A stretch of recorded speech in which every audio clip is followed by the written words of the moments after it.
వాచాలం పంగుం లంఘయతి గిరిం యత్కృపాతమహం వందే పరమానందమాధవం.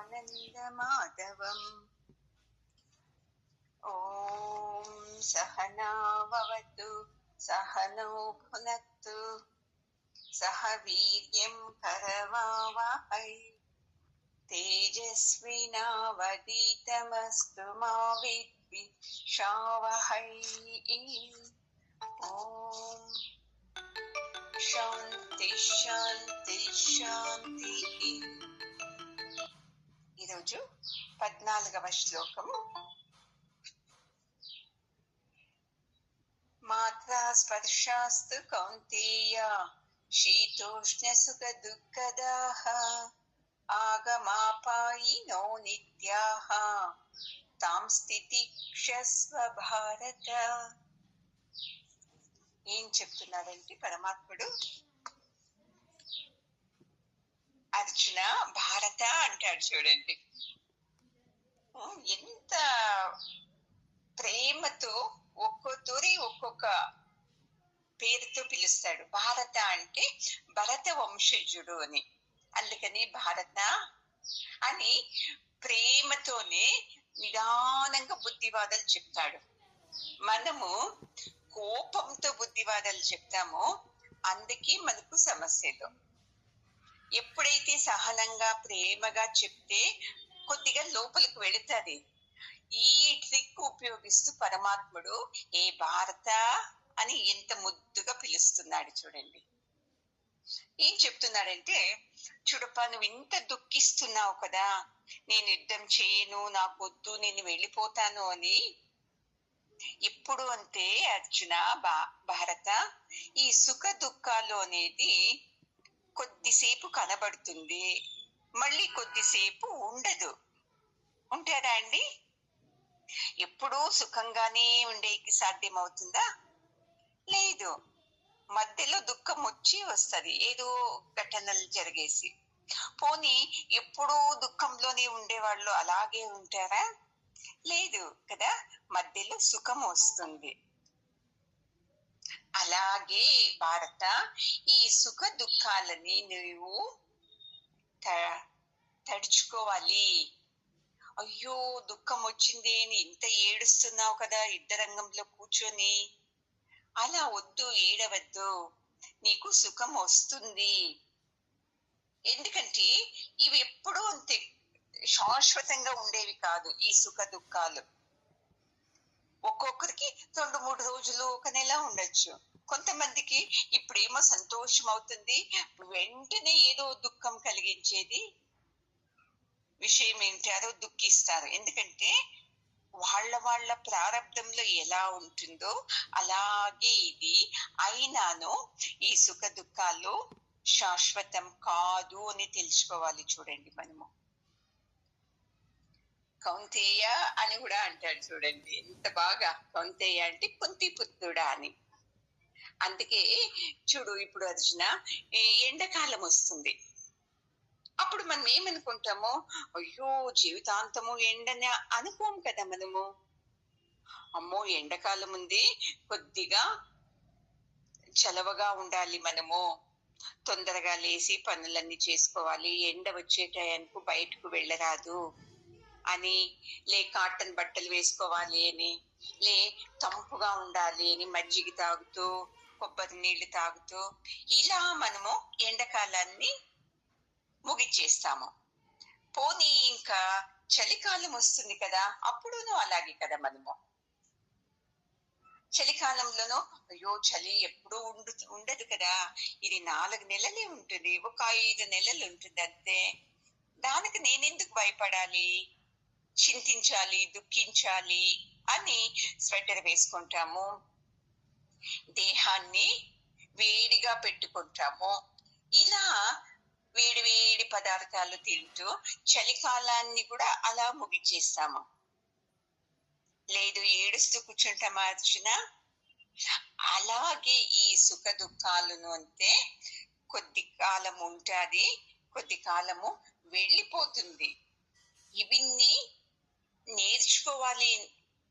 నువ్వు అంటాం లేదు అర్జునుడిని, నీవు నేర్చుకోవాలి అంటే ఏం నాకు తెలీదా అని వచ్చేస్తారు కదా.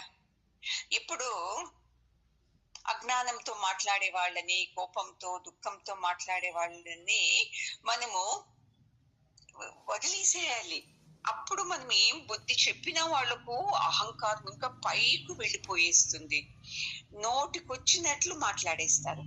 ఆ గలీజు మనం మీద మనము వేసుకోకూడదు. అప్పుడు ఏం చేయాలి అంటే వాళ్ళని వదిలేసేయాలి. ఏదన్నా వాగుతారు, వాగి వాగి వాళ్ళే కర్మ నెత్తికేసుకొనేని. తర్వాత నిదానంగా మనము మాట్లాడితే 2-3 రోజుల తర్వాత వాళ్ళ అహంకారము కొద్దిగా తగ్గి ఉంటుంది. మళ్ళీ బాగా తెలుసుకోవాలి, పూర్తిగా తగ్గిండదు. ఎందుకంటే నాదే కరెక్ట్ అనే అహంకారం ఉంటది కదా. కొంతమంది పుణ్యవశాత్తు వాళ్ళ అహంకారం తగ్గి, అయ్యో నేను ఇలా అనేసానే, అది తప్పు కదా అనే భావం వచ్చింది అనుకోండి, అప్పుడు మనం ఏం చెప్పినా వాళ్ళు స్వీకరిస్తారు. అలాగ మనము అంతే, మనము ఈ ఎండాకాలంని, ఈ చలికాలాన్ని మనము బాగా ఈ జ్ఞానంతో, ఇవి కొద్ది రోజులే ఉంటది, తర్వాత ఉండదు, తర్వాత బాగుంటుంది అని ఎలా మనం గడిపేస్తామో, ఈ సుఖ దుఃఖాలని నువ్వు ఇలాగే తీసుకోవాలి అర్జున. ఎండాకాలము చలికాలం సరే, ఈ సుఖ దుఃఖాలని సమంగా ఎలా తీసుకోవడానికి అవుతుంది కదమ్మా? కాదు మనతో. అలాగే యుద్ధం చేసేది కూడా క్షత్రియుని ధర్మము. నువ్వు బంధువుతో చేస్తున్నావో, ఫ్రెండ్ తో చేస్తున్నావో, ఎవరితో చేసినానో నువ్వు యుద్ధం చేయాలి. అది నీ ధర్మము కదా. మళ్ళీ చూస్తే ఇప్పుడు నేను చేయను అంటున్నావే, భయపడుతున్నావే, అది తప్పు కదా అర్జున అని ఎంత ముద్దుగా అతని తప్పుల్ని అతనికి తెలియజేస్తూ బుద్ధివాదం చెప్తున్నాడు. నీవు ఏదే చెప్పు, యుద్ధం నుండి నీవు తప్పించుకునేకి సాధ్యం లేదు. అది నీ కర్తవ్యము, యుద్ధం చేయటము. ఎలా ఎండాకాలం వస్తే అయ్యో ఎండాకాలం వచ్చింది అని మనము ఇల్లు వదిలి వెళ్ళిపోం కదా. చలికాలం వచ్చినప్పుడు ఇల్లు వదిలి వెళ్ళిపోం కదా, అవి సహిస్తాము. అలాగే నీవు అంతే, దీన్ని సహించుకున్నావంటే ఈ సుఖ దుఃఖాలని నీకు ఆనందమే ఉంటుంది.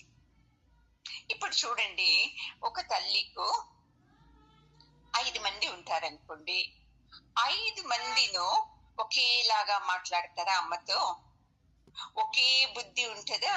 ఒకరు శ్రద్ధగా ఉంటారు, ఒకరు కోపంగా ఉంటారు, ఒకరు అహంకారంతో ఉంటారు కదమ్మా. అలాగ తల్లి, నీవు సరిలేవు, నీవు అహంకారంతో మాట్లాడతావు, నీవు నాకు వద్దుపో అని ఏమన్నా అంటారా? అనదు కదా అర్జున. ఏమి అందరూ నా బిడ్డలే అని ఇలా స్వీకరిస్తుందో, నీవును ఇదే పెట్టుకో మనసులో. యుద్ధం చేసేది క్షత్రియుని ధర్మము.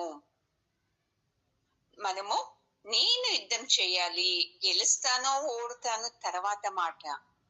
నేను క్షత్రియుడైనందువలన నేను చేయాలి అని నీ మనసులో ఉండాలి అని చెప్తున్నాడు.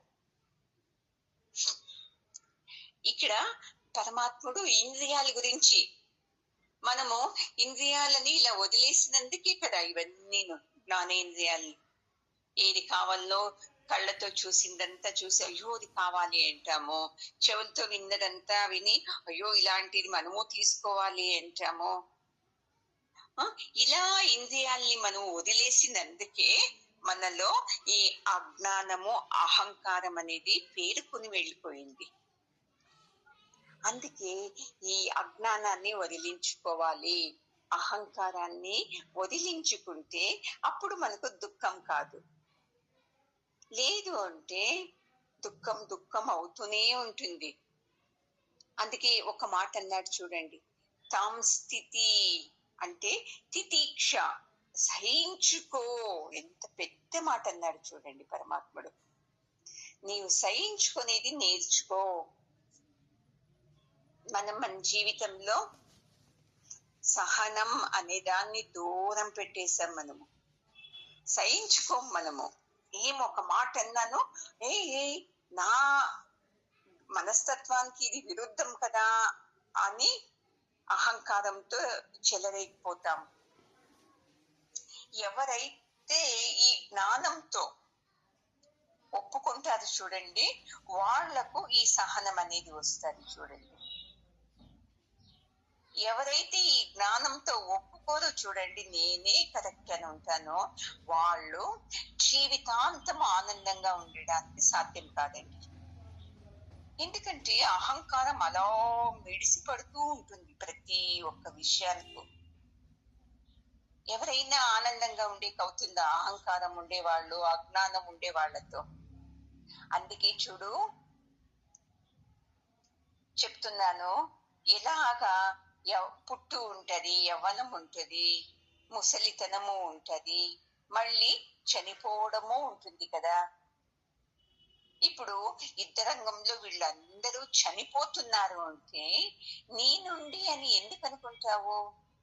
నీవు చంపకున్నాను వీళ్ళు చనిపోతారు. ఇదంతా పరమాత్ముని లీల. పరమాత్ముడు ఎలా చెబుతాడో అలా నటించాలి అంతే అర్జున. నా నుండి వీళ్ళు చనిపోతున్నారు అని ఎప్పుడు అనుకోవాకు. నేను నీవు ఇక్కడ ఉండే వాళ్ళు ఎవరు చనిపోరు. దేహంలోని ప్రాణం ఏం చేస్తుంది, ఈ దేహాన్ని విడిచి ఇంకో దేహం వెతుక్కొని వెళ్ళిపోతుంది అంతే. ఇంకా చావు ఎక్కడొచ్చింది? ఇలా అర్థం చేసుకున్నావంటే నీవు ఆనందంగా ఉండొచ్చు భారత అని అతని అహంకారాన్ని, అజ్ఞానాన్ని కొద్ది కొద్దిగా చూపిస్తూ పరమాత్ముడు ఈ శ్లోకంలో బుద్ధి చెప్తున్నాడండి. అందుకే ఏది సుఖం వచ్చినా అహంకారం పడకూడదు, దుఃఖం వచ్చినా అయ్యో నా జీవితం ఇలాగ అయిపోయింది అని ఎప్పుడూ అనుకోరాదు చూడండి. ఇవన్నీ సహించుకోవాలి. ఇది సహించుకొనేది వచ్చిందంటే చూసుకోండి, దేవుళ్ళే అయిపోతాం మనం. ఇప్పుడు ఎందుకు మనుషులుగా ఉన్నాము అంటే నా మాటే గెలవాలి, నాదే కరెక్ట్ అని ఉంటది చూడండి. అందుకే మనకు దుఃఖము, బాధ, చింత, ద్వేషము, అసూయ అన్ని కలుగుతుంది. ఇవి వదిలేసామంటే మనము నెమ్మదిగా ఉండొచ్చు. అందుకే తితీక్ష అనేది చాలా ఇంపార్టెంట్ చూడండి. ఈ ఆధ్యాత్మంలో ఎవరున్నారో వాళ్ళకు అతి ముఖ్యం చూడండి తితీక్ష, సహించుకునేది అనేది. అందుకే గురువు అని ఎందుకంటారు, అతనికి తెలుసు ఎలా సహించుకోవాలి, ఎలా కష్టాల్ని, అహంకారం వ్యక్తుల్ని దూరం పెట్టాలి అని బాగా తెలుసు వాళ్లకు. అందుకే వాళ్ళు ఎప్పుడూ ఆనందంగా ఉంటారు. మనం అనుకుంటాము వాళ్ళు కూడా మనలాగే మనుషులే కదా, మేమెందుకు దుఃఖిస్తామో వాళ్ళు ఎందుకు దుఃఖించరు, వాళ్ళు ఆనందంగా ఉంటారు కదా అని. మనకు వ్యామోహం, ఒక విషయాన్ని పట్టుకొని, ఒక వ్యక్తిని పట్టుకొని దుఃఖిస్తాము. గురువులు, ఈ జ్ఞానులకు, యోగులకంతా వ్యామోహం ఉండదు. ఏమి ఇప్పుడు నేను సత్సంగం చేస్తాను, మీకు జ్ఞానం ఇస్తా, అంతే ఉంటారు తప్ప ఆ వ్యక్తిని పట్టుకొని వాళ్ళు ఎప్పుడు అయ్యో నీవే నా శిష్యుడు అని ఉండదు చూడండి. మళ్ళీ అహంకారంతో ఉండే శిష్యులు నేను అంతే, అయ్యో నీవే నా శిష్యులు అననే అనరు. ఇద్దరిని ఎక్కడ పెట్టాలో అక్కడ పెడుతూ వాళ్ళ తపస్సు, వాళ్ళ సాధన వాళ్ళు చేస్తారు. అందుకే వాళ్ళు ఆనందంగా ఉంటారండి. అందుకే అర్జున, నీవు ఏమి బాధపడకుండా ఎండాకాలము చలికాలంని ఎలా స్వీకరిస్తావో అలాగే ఇప్పుడు నిన్ను చాలా హింసిస్తున్న ఈ దుఃఖాన్ని నీవు, అలాగే సుఖాన్ని నీవు సమంగా చూడు. ఇవి కొద్ది రోజులే అని చూడు, తర్వాత నీవు ఆనందంగా ఉంటావు. అని చెప్పిన తర్వాత అర్జునుడి ముఖం చూస్తాడు. అర్జునుడు ఎలాగుంటాడు? ఏదో లోకంలో ఉంటాడు, ఏదేదో చెప్తున్నాడు కదా పరమాత్ముడు. నాకు ఏది మంచిదో ఏది చెడ్డదో అని నేను అడిగితే నీకు శిష్యునిగా శరణాగతి అయ్యాను. నాకు మంచిదేదో చెప్పు అని నేను అడిగితే ఏదేదో చెప్తున్నాడు కదా అని ఒకలాగా చూస్తాడు పరమాత్ముడిని. అప్పుడు పరమాత్ముడు మళ్ళీ చెప్తాడు, యం హి న వ్యతయం తేతే పురుషం పురుషర్షభ సమ దుఃఖ సుఖం ధీరం సోమృతత్వాయ కల్పతే. అంటే పురుషం అంటే పురుషుల్లో శ్రేష్ఠుడు ఎవరు? అర్జునుడు. అందరూ ఉన్నారు, అర్జునుడు ఒక్కడే కాదు. ఇప్పుడు అలా నైస్ గా వాణ్ణి సమాధానం చేయాలి కదా. అందుకే పురుష శ్రేష్ఠ అర్జున నీవు అంటున్నాడు. పోయిన శ్లోకంలో ఏమన్నాడు? కౌంతేయ అన్నాడు. మళ్ళీ భారత అన్నాడు. ఈ శ్లోకంలో పురుష శ్రేష్ఠుడు అర్జున నీవు. అందుకే ఎవరైతే చూడు అర్జున ఈ సుఖ దుఃఖాల నుండి భయపడుతూ ఉండకుండా, సుఖం వచ్చినా అహంకారం పడకుండా, దుఃఖం వచ్చినా నా జీవితం ఇంతేనా అని అనుకోకుండా దృఢంగా ఉంటాడు చూడు, అలాంటి వ్యక్తి మాత్రమే ఈ మోక్షానికి అర్హుడు చెప్పేసి చూడండి పరమాత్ముడు. మనము ఏదన్నా తప్పు తిద్దుతూ మాట్లాడారంటే కోపం వచ్చి మన నిజ స్వరూపం, మనలోని రాక్షసుడు బయటకు వచ్చేస్తాడు. మనం కూడా అలాంటి వ్యక్తులను మోక్షానికి అర్హులు కారు. ఇంకా సుఖం వచ్చేసింది అనుకోండి, అబ్బా నాలాగా ఎవ్వరు లేరు, నేనే చాలా శ్రేష్ఠుణ్ణి అని అహంకారంతో ఉంటారే వాళ్ళు కూడా మోక్షానికి అర్హులు కారు. చూడండి ఎంత బాగా చెప్పేసి పరమాత్ముడు. మనము ఈ రెండింట్లోనే ఉంటాం కదండి ఎక్కువ. ఒకటో సుఖం, ఓ నాలాగా ఎవరు లేరు, నేను చాలా బాగున్నాను, నాతో డబ్బు ఎక్కువ ఉంది, మా ఇల్లు ఉంది, నాకు బ్యాంక్ బ్యాలెన్స్ ఉంది, ఇదేదో ఉంటది కదండి, నేను ఆరోగ్యంగా ఉన్నాను, వేరే వాళ్ళు నాలాగా లేరు అని అహంకారము పడకూడదు. అయ్యో నా కర్మ ఇంతేనా, ఏంది నాకు ఇలాగొచ్చేసింది దుఃఖము అని అప్పుడు దుఃఖించకుండా ఎవరు రెండు స్థితిల్లోనూ దృఢంగా ఉంటారు చూడు, వాళ్ళే మోక్షానికి అర్హులు. ఇప్పుడు మనమే యోచన చేస్తాం, మనము మోక్షానికి అర్హులేనా అని కదండి. సిగ్గవుతుంది, ఎంత అహంకారంతో ఉన్నాను, నాలోని పరమాత్ముడు నాకు కనపడతాడా అని. బాగా తెలుసుకోవాలి. ఈ ఆధ్యాత్మం వినాలి అంటే చాలా పుణ్యం చేసిండనండి. అందుకే చెప్తారు కదా, జంతువునాం నరజన్మ దుర్లభ అని. జంతువు అంటే ప్రాణులే కాదండి, ఎవరెవరు ఊపిరాడుతున్నారో వాళ్ళందరూ ప్రాణులు, పక్షులు, మనుష్యులు అందరూ చేరుకునేస్తారు. అలాంటి వాటిలో ఈ మనుష్య జన్మం నరజన్మ దుర్లభ. ఈ మనుష్య జన్మం చాలా దుర్లభం అండి. ఆ మనుష్య జన్మంలో ఇంకా చాలా దుర్లభం ఏది తెలుసా? ఈ ఆధ్యాత్మానికి వచ్చే వాళ్ళండి. అలాగైతే నేను సత్సంగానికి వస్తున్నాను కదా, నేను చాలా గ్రేట్ కదా, అది అనుకోకూడదు. ఇది సత్సంగానికి వస్తే ఏదో ఒక మాట మనకి ఇష్టం లేనిది వింటే ఏం చేస్తాము? వదిలేసిస్తాం క్లాసు. అప్పుడు లేఅవుట్ లో క్లాస్ తీసుకుంటా. బాగా జ్ఞాపకం ఉంది, శాంతమ్మ అని.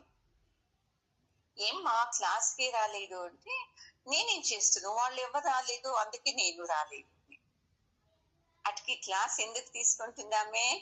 వాళ్ళు వస్తారు, వీళ్ళు వస్తారు, వాళ్ళు వస్తారు, బాగా మాట్లాడుకోవచ్చు, టైం పాస్ అవుతుంది అని చేరింది. వాళ్ళు వీళ్ళు ఎవరు రాలేకుంటే ఈమె కూడా వదిలేసి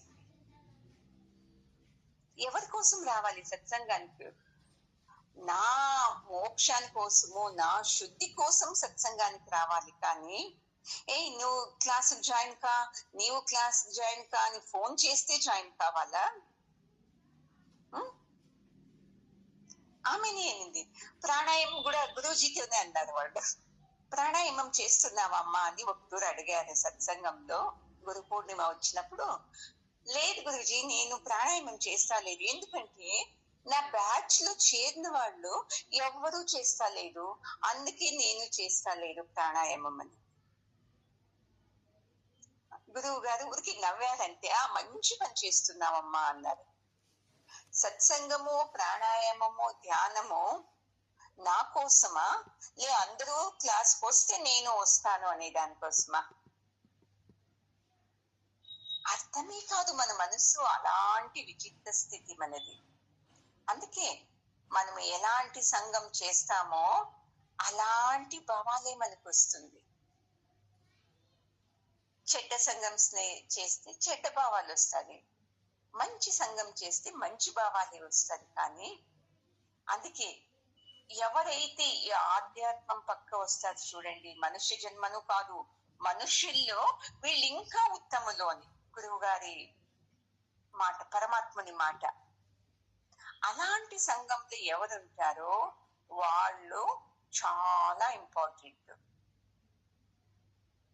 అలాగే అర్జున, నీవు నాకు శరణాగతి అయ్యావు కదా, నాకు మంచిదేదో చెప్పు అని. ఇప్పుడు ఈ ఆత్మ విషయం తెలుసుకొనికి వచ్చావు కదా, నీవు కూడా శ్రేష్ఠుడే. అందుకే నిన్ను పురుషర్షభ అని చెప్పాను. ఇంత శ్రేష్ఠ విద్యని నేర్చుకునేడానికి వచ్చి ఇలా దుఃఖిస్తున్నావు కదా అన్నప్పుడు అర్జునుకు ఒకలాగా అయిపోతుంది. అయ్యో, ఏంటి ఇలా అనేస్తాడే నన్ను పరమాత్ముడు అని. ఎప్పుడు చూడండి, చిన్న పాప నడుస్తూ ఉంటుంది, పడిపోతావు పడిపోతావు అనకూడదు. నడుచు, నీతో అవుతుంది అవుతుంది అవుతుంది అని. నడిచేటప్పుడు ఏమన్నా పడిపోయానుకో, అప్పుడు అయ్యో పడిపోతువా అని ముద్దు చేయకూడదు. నీవు నడవమంటే జంప్ చేసావు, అందుకే పడిపోయావు అని లేయి లేయి పైకి లేయి అని చెప్పాలి. అది నిజమైన తల్లి తన బిడ్డల్ని క్రమశిక్షణతో పెంచే విధానం అండి. అందుకే ఇక్కడ ఎంత బాగా అంటున్నాడు చూడండి, ఎంత శ్రేష్ఠ విద్యని నేర్చుకునేకి వచ్చావు కదా నువ్వు ఎంత శ్రేష్ఠుడు అర్జున, అందుకని ఎందుకప్ప దుఃఖిస్తావు? ఎవరైనా ఇలా వచ్చిపోయే సుఖ దుఃఖాలకు చూసి బాధపడతారా? బాధపడరు కదా. మళ్ళీ నీవు ధీరుడు అంటారు నిన్ను. ఏమి 3 లోకాన్ని గెలిచిన వాడే ధీరుడు కాదు అర్జున. చూడు ఎంత బాగా ముద్దుగా చెప్తున్నాడు. ఎవరు ధీరుడు తెలుసా? ఇలా సుఖం అలా దుఃఖం ఏది వచ్చినా రెండింటిలోనూ తన సమత్వాన్ని కాపాడుకునేవాడు ధీరుడు. ఇది తెలుసుకో. నీవు నాకు మా నోరు ఉంది, ఎలాగంటే అలా మాట్లాడతాను, నేను ధీరుడు కాదు. నాకు దేహంలో నా బాహుల్లో శక్తి ఉంది, నేను బాగా యుద్ధం చేస్తాను, వీడు ధీరుడు కాదు. ఇలా వచ్చిపోయే సుఖ దుఃఖాలని సమదృష్టితో చూస్తూ ఎవరైతే ఆనందంగా జీవిస్తారో వాళ్ళే ధీరుడు. అర్థమైంది అర్జున? ఎవరైతే ఈ ఆధ్యాత్మంలో భగవద్గీత వింటాను ఏదో పుణ్యం వస్తుంది అని కాక, నేను అంటే ఎవరు, మనుష్య జన్మ ఉద్దేశం ఏంటి అని తెలుసుకునేకి వచ్చేవాడు ధీరుడు. వాళ్ళకి మాత్రమే నీవు ఈ ఉపదేశం చేయమని పరమాత్ముడే చెప్పాడు. అయితే గురువు గారు ఏం చేశారు, పోనీలే పోనీలే పాపము అని అందరినీ చేర్పించుకునేకి షురువు చేస్తే. అందుకే ఇప్పుడు వాళ్ళ అహంకారంలో ఉన్నామా మేము అని కూడా వాళ్ళకు తెలుస్తలేదు. ఎందుకంటే ఇలాంటి గురువులతో మేము ఉన్నాం కదా, మేము ఉన్నామంటే మేము 100% కరెక్ట్ ఉన్నాము, అందుకే గురువు నన్ను పెట్టుకున్నాడు అని అహంకారం వాళ్ళకు. 18వ అధ్యాయంలో చెప్తాడు చూడండి, ఎంత ఉండొచ్చు, 67వ శ్లోకం అనుకుంటాను సరిగ్గా, అవునండి, 67, 68 ఉంటది. ఇదంతే నా తపస్కాయ నా భక్తాయ కదాచన నచా శుశ్రూషవే వాచ్యం నచమాం యోభ్యసూయతి. ఎవరికి చెప్పాలి ఈ జ్ఞానం భగవద్గీత అంటే? భక్తునికి చెప్పాలి. పరమాత్మను భక్తికి గురువులకు శరణాగతి అయిన శిష్యునికి చెప్పాలి. మళ్ళీ సేవ చేసిన వాళ్లకు చెప్పాలి అంటే చూడండి, నచా శుశ్రూషవే వాచ్యం. ఇలా రూల్స్ ఉంది అధ్యాత్మంలోనూ. అయితే మన గురువులు అందరికీ దొరకని ఈ విద్య అని అందరినీ చేర్పించినందుకు ఏమవుతుంది, వాళ్ళ తప్పులు వాళ్ళు తెలుసుకోలేకోకుండా ఉన్నారు. మేము కరెక్ట్ ఉన్నాము, గురువే సర్లేదు అని వచ్చేస్తుంది. అంటారు కదండి, కోతి తాను చెడ్డం కాక మనమంతా చెడిపేస్తుంది అని. అలా మనస్తత్వం ఉండే వాళ్లకు ఈ ఆధ్యాత్మ విద్యని బోధించకూడదు, వాళ్ళు అనధికారి అని చెప్పారు చూడండి. ఈ రోజు గురువాణిలో కూడా అదే వేశారు చూడండి, అధికారి కాదు వాళ్ళు. అలాగే నీవు అంతే అర్చన, నీవు అధికారి, నాలో శరణాగతి పొందావు, నీవు నన్ను వేడుకుంటున్నావు, నాకు మంచిదేదో చెప్పు, నాకు అర్థం కావటం లేదు అని నీవు శరణాగతి అయ్యావు కదా, అందుకే నేను చెప్తున్నాను, నీవు ధీరుడేవి అర్జున, నీవేం తక్కువ కాదు, అందుకే నన్ను అడుగుతున్నావు కదా. అయితే నీకు అర్థం కాకుండానే ఈ ఇంద్రియాల నుండి నీకు లభించే సుఖ దుఃఖాన్ని పట్టుకొని నీవు దుఃఖిస్తున్నావు. ఈ సుఖ దుఃఖాలే చాలా ముఖ్యం అని మనందరికీ ఉంది కదండి. అలాగే అర్జునుడికి ఉంది. ఎవరైతే నాలోని దుఃఖాన్ని నేను ఈ జ్ఞానంతో సహించుకుంటాను అని రావాల. అయ్యో నా కర్మ ఇంతేనే, నేను ఏదో జన్మలో చేసుకున్నాను, నా కర్మ ఇలాంటి అత్త, ఇలాంటి భార్య, ఇలాంటి భర్త, ఇలాంటి బిడ్డలు దొరికారు అని దుఃఖించకూడదు. జ్ఞానంతో, అవును నేనేదో ప్రారంభంలో చేశాను, అందుకే ఇలా నాకు దుఃఖం ఇచ్చే జన్మ వచ్చింది, దుఃఖం కలిగిస్తున్నారు వీళ్ళందరూ, అందుకే నేనేం చేయాలి అంటే ఈ ఆధ్యాత్మ జ్ఞానంతో నేను విశాలంగా చూస్తాను. వీళ్ళ స్వభావమే ఇలాగా, వీళ్ళు ఇలాగే మాట్లాడతారు, నేను ఎందుకు దుఃఖించాలి, వీళ్ళకి అడ్జస్ట్ అయిపోతాను. ఈ పరమాత్మని, ఈ ఆత్మ విద్యలో నా మనసు పెడతాను, నా సంసారంలోని సమస్యలకు సత్సంగంలో పరిష్కారం దొరుకుతుంది అని ఎవరైతే ఇలా మనసుని ట్రాన్స్ఫర్ చేస్తారో చూడు అర్జున, వాళ్ళు చాలా సుఖంగా ఉంటారు.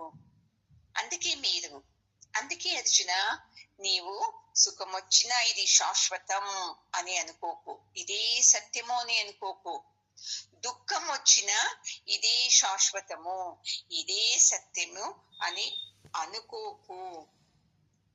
అప్పుడైతే నీవు ఆనందంగా ఉంటావు, లేదంటే దుఃఖం కలుగుతుంది అని చెప్తున్నాడండి.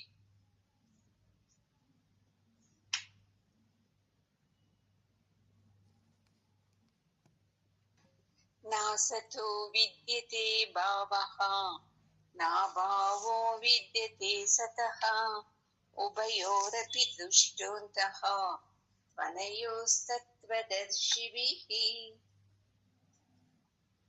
అందుకే అర్జున, వీళ్ళందరూ చనిపోతారు అని అంటున్నావు కదా, బాగా తెలుసుకో, ఈ దేహము ఎప్పుడూ ఉండదు. ఈ ఐహిక దేహమేమి నా ప్రారంధం కొద్దీ ఒకరు 10 సంవత్సరాలే ఉంటది వాడికి ఆయుస్సు, కొంతమందికి 50 ఏండ్లు, కొంతమందికి 70 ఏండ్లు, 120 ఏండ్లు కూడా ఉన్నారు కదా, చాలా రేరు. వాళ్ళ వాళ్ళ ప్రారంధంతో తెచ్చుకున్నటువంటి ఆయస్సుతో ఉంటారు తప్ప, ఆయస్సు ముగిసిన వెంటనే ఈ దేహము ఉండదు. దేహం ఏం చేస్తుంది, ఆత్మ ఏం చేస్తుంది, వేరే దేహానికి వెళ్ళిపోతుంది. అయితే ఆత్మ మాత్రము ఎప్పుడు చేంజ్ కాదు అర్జున. నువ్వు బాధపడకు, వాళ్ళు చనిపోతారే అని. ఆత్మ ఎప్పుడు ఉంటది అప్ప. ఈ దేహం మాత్రము వెళుతుంది, కొత్త దేహానికి వెళుతుంది, పాత దేహం. ఇప్పుడు నీవే చూడు అర్జున, నీవు ఇప్పుడు బట్టల మీద ఏదైనా గలీజ్ అయితే ఏమంటావు? అయ్యో వచ్చి బట్టలు గలీజ్ అయిపోయింది కదా అని తీసేసి కొత్తవి కట్టుకుంటావు. అలాగే ఈ ఆత్మను అంటే, ఈ శరీరం చాలు, ఇంకా నాకు వద్దు అని ఇంకా వేరే దేహాన్ని వెతుక్కొని వెళ్ళిపోతుంది.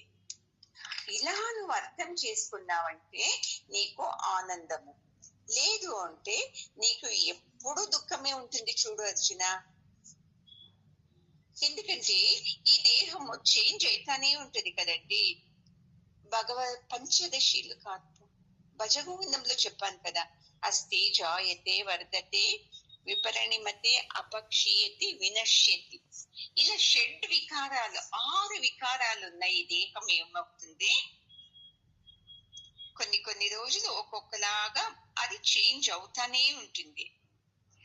ఎన్ని చేంజ్, 6 వికారాలు దేహానికి కలిగిన ఆత్మము మాత్రము అది చేంజ్ కాదు. చూడండి, అది ఎప్పుడు ఒకేలాగే ఉంటుంది. అందుకని నీవు ఈ ఆత్మ గురించి యోచించు, ఈ దేహం గురించి యోచిస్తూ, వాళ్ళు చనిపోతారే, మా గురువు చనిపోతాడే, మా తాత చనిపోతాడే, నా బంధువులు చనిపోతారే అని నీవు దుఃఖించావంటే నీకు ఈ దుఃఖమే తప్ప నీకు ఏమి కనబడదు అంటున్నారు. ఇప్పుడు చూడండి, సద్వస్తు అసద్వస్తు అని ఉంటుంది. చూడండి, ఇప్పుడు పగ్గం ఉంటది చూడండి, పగ్గాన్ని అది అసద్వస్తు. మబ్బులో లేకుంటే సడన్ గా చూస్తే ఏం కనపడుతుంది మనకు? పాము లాగానే కనపడుతుంది కదా. ఇంకా కొంచెం బాగా కళ్ళు తెరిచి దానిపైన ట్యాచ్ చేస్తే అది అయ్యో పగ్గమే కదా ఇది అని అనుకునేసి ఆ భయపడిందంతా వెళ్ళిపోయేస్తుంది. మనకేమి ఆ పగ్గం దూరం ఇంకా చూసిన వెంటనే అయ్యో పాము ఇది అని భయపడి పరిగెత్తుకుంటూ గలాట చేసేస్తాం, అయ్యో పాము వచ్చింది అని.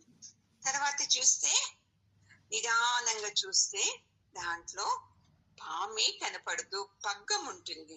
అలాగే మనము అంతే, ఈ అసత్ వస్తువుల మీదనే మనసు పెట్టేశాము.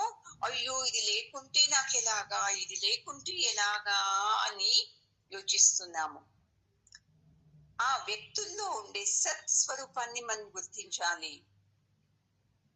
అదే అర్జున, మా తాత చనిపోతాడే, నా గురువు అంటారే, మీ గురువు దేహం అసత్తుది. సత్ సదా ఉండే ఆత్మ మీ గురువు లోపల ఉంది, అది సత్యము. మీ తాత లోపల ఉంది, అది సత్యము. ఇలా నీవు తెలుసుకున్నావంటే నీవు ఆనందంగా ఉంటావు. లేదు అంటే అయ్యో ఈ సంసారమే ఇలాగా అని ఏడుస్తూనే ఉంటావు. ఇలా అర్థం చేసుకో. ఎప్పుడు అంతే శాశ్వతమైనది మన ఆత్మ. ఈ దేహాలు అప్పుడప్పుడు చేంజ్ అయితేనే ఉంటుంది. ఈ జన్మలో ఒక దేహంలోకి వెళుతుంది, ఇంకో జన్మలో ఇంకో దేహంలోకి. ఆత్మ సదా అది ప్రయాణం చేస్తూ ఉంటుంది, ఒక దేహం నుండి ఒక దేహంలోకి.